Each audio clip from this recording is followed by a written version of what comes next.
नमस्कार, मैं रवीश कुमार। एक और रेल दुर्घटना। उत्तर प्रदेश के गोंडा जिले में चंडीगढ़ से डिब्रूगढ़ जा रही डिब्रूगढ़ एक्सप्रेस की कई बोगियां पलट गई हैं। इनकी संख्या 10 से 12 बताई जा रही है। वीडियो अपलोड करने तक मरने वालों या घायलों की संख्या अंतिम रूप से नहीं आ सकी थी, क्योंकि राहत व बचाव कार्य उस समय चल ही रहा था। आरंभिक रिपोर्ट के अनुसार 4 लोगों के मरने की खबरें हैं। घायलों की संख्या ज़्यादा हो सकती है, उनका इलाज किया जा रहा है। 10 से 12 बोगियों का पलट जाने का मतलब है दुर्घटना बड़ी है और गंभीर। जिस तरह से इस ट्रेन की बोगियां यहां उड़कर आ गई हैं, उलट पलट गई हैं, आप अंदाज़ा लगा सकते हैं कि दुर्घटना किसी भी सूरत में मामूली नहीं है। जब ट्रेन किसी ट्रेन से टकराई नहीं तो पटरी से उछलकर इतनी दूर गिरने का क्या कारण रहा होगा, यह तो जांच से ही पता चलेगा। लेकिन इसमें बैठे यात्रियों को चोट तो लगी ही होगी। अभी उनकी संख्या सामने नहीं आई है, लेकिन कहां वे घर पहुंचने की तैयारी में निकले थे, कहां उनके सामान इस हाल में पटरियों पर बिखरे पड़े नजर आए। स्थानीय लोगों ने तुरंत आकर ही राहत का काम संभाल लिया। बाद में स्थानीय प्रशासन भी जुट गया और लोगों को निकाला जाने लगा। कई बोगियों से लोग खुद भी निकलने में सफल रहे। पटरी से उतरने के बाद बोगियों की ये हालत नजर आ रही थी। 10 बोगियों का उतर जाने का मतलब है कि रेलवे अपनी खामियों पर ध्यान नहीं दे रहा है। 1 महीना पहले पश्चिम बंगाल में रेल दुर्घटना हो गई थी, तब कितने ही सवाल उठे। उसके बाद एक और भीषण दुर्घटना। मीडिया में वायरल वीडियो से पता चल रहा था कि दुर्घटना के बाद लोग बोगियों से निकलकर भाग रहे थे। यह ट्रेन 18 जुलाई को करीब 12 बजे चंडीगढ़ से रवाना हुई थी। गोंडा और बस्ती के बीच झिलाही स्टेशन के पास पटरी से उतर गई। इस दुर्घटना को मरने वालों की संख्या से नहीं आंका जा सकता, लेकिन बोगियों की हालत बता रही है कि जान माल का नुकसान कहीं ज्यादा हो सकता था, नहीं हुआ। घायलों को जिस अस्पताल में इलाज किया जा रहा है वह प्राथमिक उपचार के लिए ही उपयुक्त लगता है, लेकिन जिन्हें घर पहुंचना था वे एक अनजान जगह के अस्पताल में इलाज करा रहे हैं। देखिए, करीब जो आपके सामने जो डब्बे डिरेल हैं आपको दिख ही रहे हैं। कैजुअलिटी इसमें अभी तक कोई पक्की खबर नहीं है, इसलिए हम उस पर कोई जिक्र नहीं करना चाहते हैं। हमारे सारे अधिकारियों से भेंट हो गई है। यहाँ पे जितने घायल अवस्था में लोग हैं उनको मनकापुर CHC और गोंडा भेजा जा चुका है। बाकी जो यात्री हैं उनको सड़क तक, मेन रोड तक ले आने का हम लोग भी प्रबंध कर रहे हैं और प्रशासन भी प्रबंध कर रहा है। वहाँ मेन रोड से उनको बस लगवा दी गई है जिससे वो मनकापुर रेलवे स्टेशन पहुँच सकें। मनकापुर रेलवे स्टेशन पे हमने DRM से हमारी बात हो गई है। गोरखपुर में ट्रेन तैयार हो रही है, स्पेशल ट्रेन, रिलीफ ट्रेन, वो आएगी और यहाँ से ये जो यात्री आगे जा रहे थे, गोरखपुर जा रहे थे, कटिहार जा रहे थे, जो आगे अपने जगह पे जा रहे थे, उनको ये ट्रेन यहाँ पे लोड करके उनको अपनी अपनी जगह पे पहुंचाया जाएगा। देखिए, ये जब DRM साहब आएंगे वो जायजा लेंगे, उनकी टेक्निकल टीम ही बता पाएगी, या प्रशासन और हम लोग नहीं बता सकते हैं। लेकिन आप समझ रहे हैं कि ये मुख्य मार्ग है, मुख्य लाइन है, रेलवे मार्ग है, तो उसको हमारे बहुत जल्दी ही एकदम प्रायोरिटी पे इस पे चालू करने का निर्देश मंत्रालय से, उसमें कोई दो राय नहीं है। इससे पहले 10 जून को दार्जिलिंग के पास कंचनजंगा एक्सप्रेस पटरी और मालगाड़ी से टकरा गई। इस हादसे में 10 यात्रियों की जान चली गई और 43 यात्री घायल हो गए। तब भी रेल मंत्री को लेकर काफी सवाल उठे और विपक्ष ने आलोचना की कि निजीकरण के चक्कर में रेलवे को बर्बाद कर दिया गया है। रेलवे की हालत को लेकर पिछले 1 साल से लगातार सवाल उठ रहे हैं। जब ओडिशा के बालासोर में 2 रेलगाड़ियों और 1 मालगाड़ी की आपस में टक्कर हो गई थी। जून 2023 में हुई इस भीषण दुर्घटना में 291 से अधिक लोगों की मौत हो गई, 900 से अधिक लोग घायल हो गए थे। तब कवच को लेकर काफी सवाल उठा कि रेल मंत्रालय कवच को लेकर इतने दावे करता है तो इसे क्यों नहीं सभी रूटों पर लगाया जा सका है। हाल ही में सांसद महुआ मोइत्रा ने अपने पहले ही भाषण में यह सवाल उठाया था कि जितना पैसा एक रूट पर बुलेट ट्रेन लाने में खर्च किया जा रहा है, उससे कम में सारी गाड़ियों में कवच लग सकता है। You are sanctioning 1,08,000 crores. 1,08,000 crores for one single Mumbai-Ahmedabad bullet train. A basic high-speed rail network costs 200 crores per kilometer. The Indian Railways is touting the Kavach anti-collision system. It's an automatic train protection system as the cheapest in the world, says 50 lakhs per kilometers is the cost. The total rail tracks in India is roughly about 126,000 kilometers. So the cost of covering all of India with Kavach is going to be 63,000 crores. All of India's Kavach costs 63,000 and one single Ahmedabad-Mumbai bullet train costs 1,08,000. Please look at the numbers.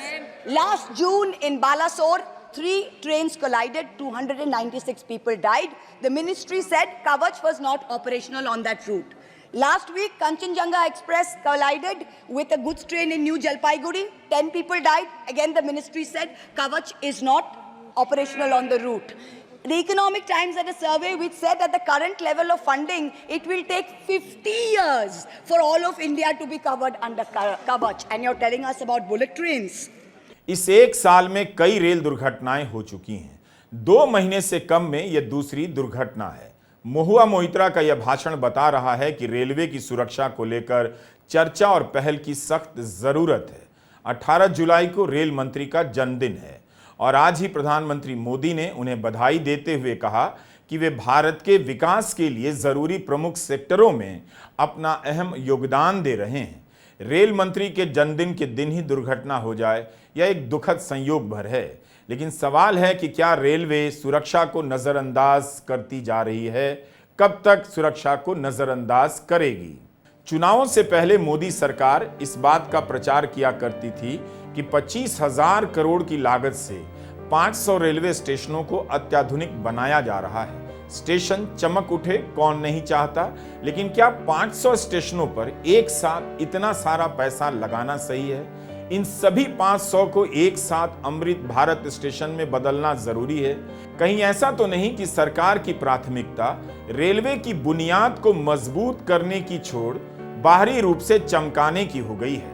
गाड़ी अच्छी हो, सुरक्षित हो, station 5 star ना भी रहे काफी है, लोग स्वीकार कर लेंगे। कम से कम सुरक्षित घर तो पहुंच जाएंगे। मॉल जैसे स्टेशन का क्या करेंगे?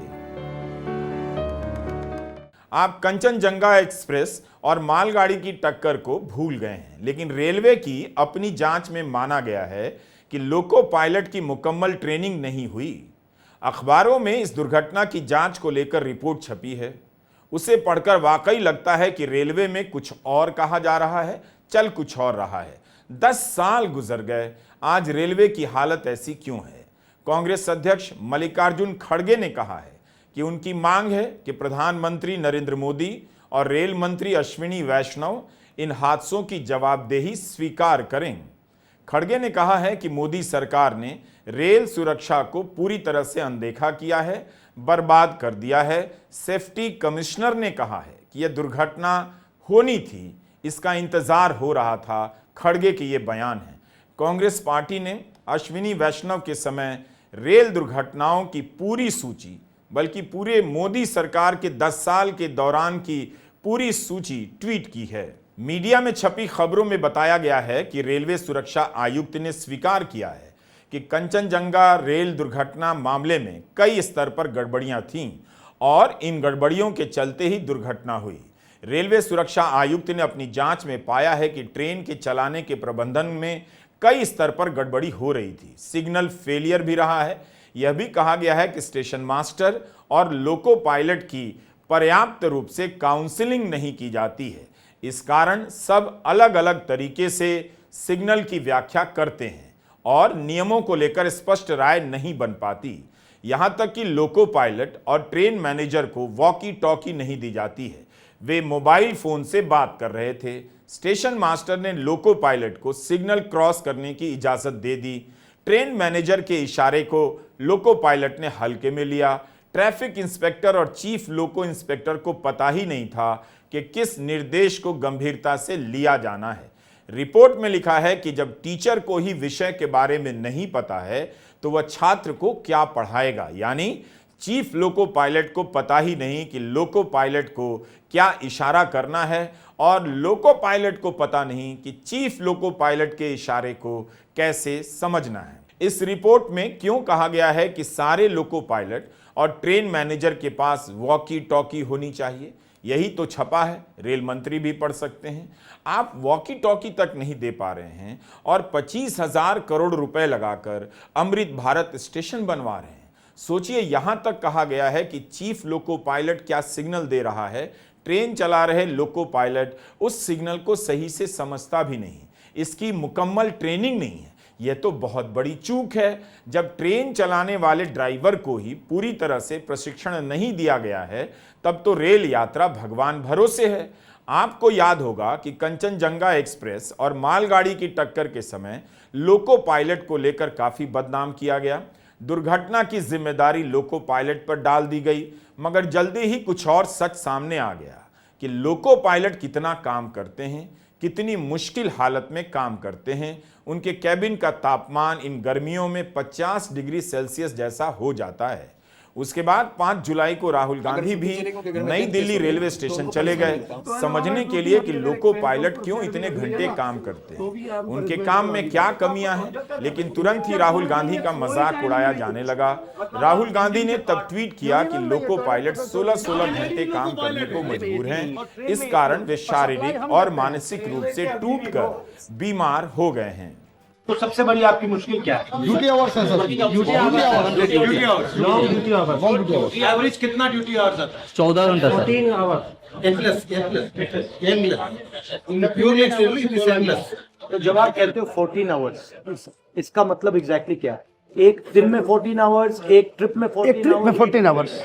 तो मान लीजिए आपने आज शुरू किया, 14 घंटे आपको चलाना, उसके बाद आप रुके, उसके बाद आपको ब्रेक कितना मिलता है? Minimum rest 8 hours. और 8 आवर्स के बाद फिर 14 घंटे, फिर 8 आवर्स, फिर 14 घंटे, 14 घंटे रिटर्न टू हेडक्वार्टर आते हैं। हेडक्वार्टर में 16 घंटा रहता but how can you sustain this? ये सस्टेन कैसे किया जा सकता है? मजबूरी है सर, कर रहे हैं। तब राहुल का बहुत मजाक उड़ाया गया। उत्तर रेलवे के प्रवक्ता ने कह दिया, राहुल गांधी ने जिन लोको पायलट से मुलाकात की, बात की, वे उनकी क्रू लॉबी के नहीं थे, हो सकता है बाहरी हों। हालांकि बाद में लोको पायलट एसोसिएशन के अधिकारियों ने कहा, राहुल से मिलने वालों में अलग अलग डिवीजन के लोको पायलट शामिल थे। दूसरी डिवीजनों में भी उन्हें ऐसी ही समस्याएं हैं, फोकस उनकी समस्याओं पर होना चाहिए। आज रेलवे सुरक्षा आयुक्त की रिपोर्ट कंचनजंगा एक्सप्रेस के मामले में लोको पायलट की ट्रेनिंग को लेकर जो कह रही है, वॉकी टॉकी जैसे सुरक्षा उपकरणों को लेकर कह रही है, राहुल गांधी की बात को सही साबित कर रही है।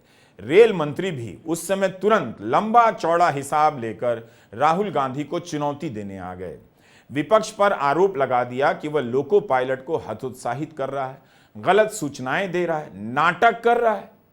रेल मंत्री ने अपने ट्वीट में लिखा कि इसलिए मैं चीजों को बहुत स्पष्ट कर दूं, बेहतर कामकाजी परिस्थितियां, लोको पायलटों के ड्यूटी घंटों की सावधानी पूर्वक निगरानी की जाती है, यात्राओं के बाद सावधानी पूर्वक आराम प्रदान किया जाता है, औसत ड्यूटी घंटे निर्धारित घंटों के भीतर रखे जाते हैं।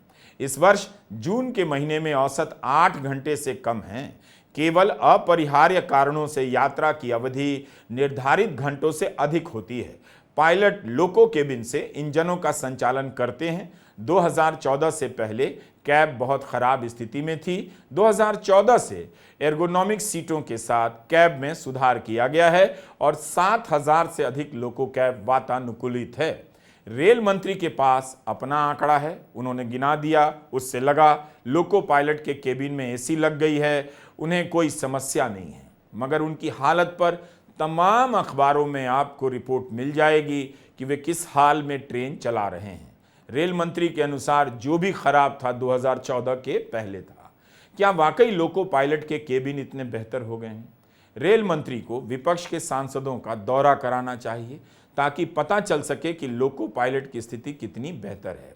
हम ये साफ कर देना चाहते हैं कि गोंडा के पास जो दुर्घटना हुई है उसका लोको पायलट से कोई संबंध नहीं है, क्योंकि अभी कारण स्पष्ट नहीं है, हमारे पास पूरी जानकारी नहीं है। पहले की दुर्घटनाओं के सिलसिले में जो मुद्दे उठे हैं हम उनकी बात कर रहे हैं। रेल मंत्री जी भी दावे करें, रेलवे की ही रिपोर्ट कहने लग जाए कि कंचनजंगा और मालगाड़ी में टक्कर ही इसलिए हुई क्योंकि लोको पायलट स्टेशन मास्टर को सिग्नल की बेसिक ट्रेनिंग ठीक से नहीं दी गई, उनके पास वॉकी टॉकी नहीं थी, अब जरूर रेल मंत्री वॉकी टॉकी पर बड़ा सा डेटा लेकर ना आ जाएं, लेकिन रेल मंत्री को इस पर ध्यान देना चाहिए कि सिग्नल फेलियर क्यों हो रहे हैं, रेल दुर्घटनाएं क्यों हो रही हैं, वॉकी टॉकी क्यों नहीं सबके पास है। मल्लिकार्जुन खड़गे ने लिखा है, हमारी एक ही मांग है, सभी रूट पर एंटी कोलिजन सिस्टम कवच लगाया जाए ताकि दुर्घटनाओं पर रोक लगे। रेलवे के लिए एक और बुरा दिन। आप भी बेहतर बता सकते हैं कि रेल यात्राओं का आपका अनुभव इन 10 वर्षों में कितना बेहतर हुआ है। क्या आप सुरक्षित महसूस करते हैं? नमस्कार, मैं रवीश कुमार।